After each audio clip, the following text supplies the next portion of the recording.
¿Qué opinas sobre este tema? Queremos escuchar tus comentarios. No pierdas más tiempo.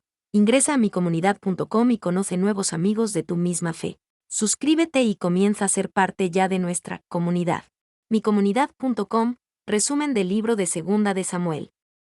Autor: el libro de Segunda de Samuel no identifica a su autor. No podría ser el profeta Samuel, ya que murió en Primera de Samuel.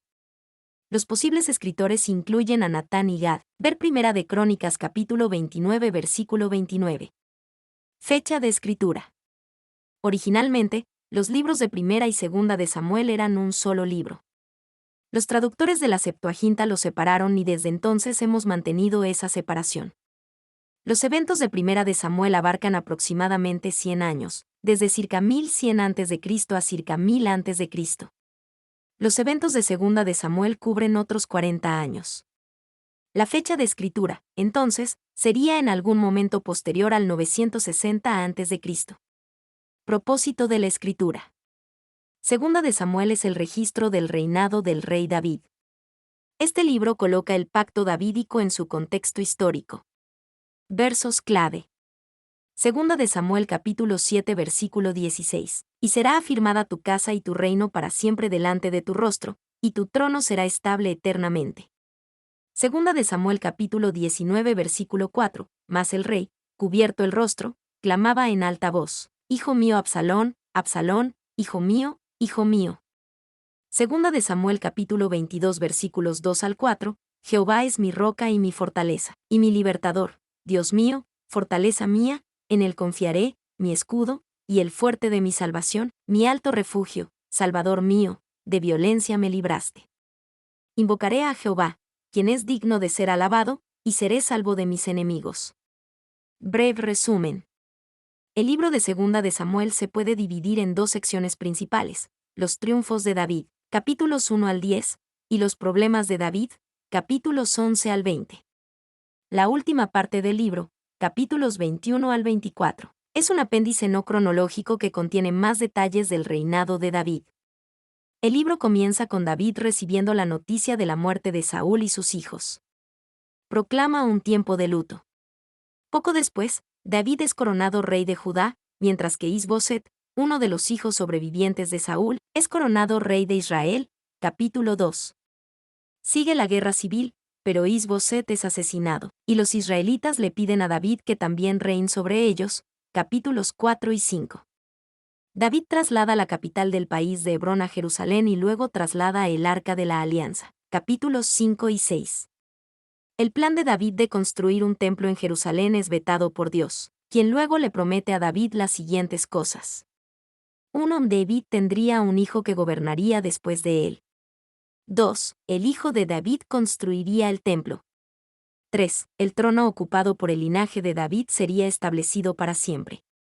4.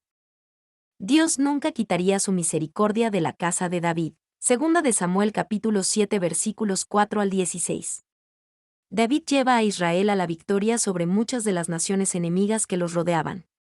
También muestra bondad a la familia de Jonatán al acoger a Mefiboset, el hijo lisiado de Jonatán. Capítulos 8 al 10. Entonces David cae. Desea a una mujer hermosa llamada Betsabé, comete adulterio con ella y luego hace que asesinen a su esposo. Capítulo 11. Cuando el profeta Natán confronta a David con su pecado, David confiesa y Dios lo perdona en su gracia. Sin embargo, el Señor le dice a David que surgirán problemas dentro de su casa. Los problemas surgen cuando el hijo primogénito de David, Amnón, viola a su media hermana, Tamar. En represalia, el hermano de Tamar, Absalón, mata a Amnón. Absalón luego huye de Jerusalén en lugar de enfrentar la ira de su padre.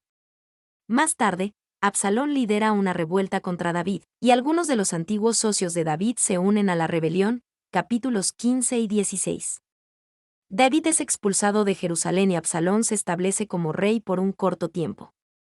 Sin embargo, el usurpador es derrocado, y en contra de los deseos de David, asesinado. David llora a su hijo caído. Un sentimiento general de inquietud plaga el resto del reinado de David. Los hombres de Israel amenazan con separarse de Judá y David debe reprimir otro levantamiento. Capítulo 20. El apéndice del libro incluye información sobre una hambruna de 3 años en la tierra, capítulo 21, un cántico de David, capítulo 22, un registro de las hazañas de los guerreros más valientes de David, capítulo 23, y el censo pecaminoso de David y la plaga subsiguiente. Capítulo 24. Presagios. El Señor Jesucristo se ve principalmente en dos partes de Segunda de Samuel.